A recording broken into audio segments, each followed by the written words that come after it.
ಎಳುಕೊಳ್ಳದ ಎಲ್ಲಮ್ಮ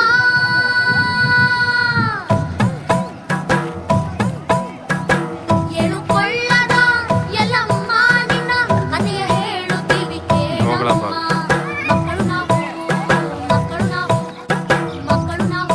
ನಿನ್ನ ಮಕ್ಕಳು ನಾವು ಎಳುಕೊಳ್ಳದ ಎಲ್ಲಮ್ಮ. ಕಾಶ್ಮೀರದ ರಸ ರೇಣುಕಾ ರಾಜನಿಗೆ ಮಕ್ಕಳಿಲ್ಲದಿರಲು ಮಹರ್ಷಿಗಳ ಮಾತಿನಂತೆ ಯಜ್ಞವಾಯಿತು.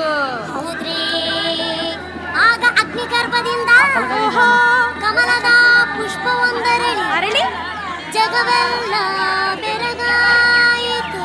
ಓಹೋ ಉಧೋ ಉಧೋ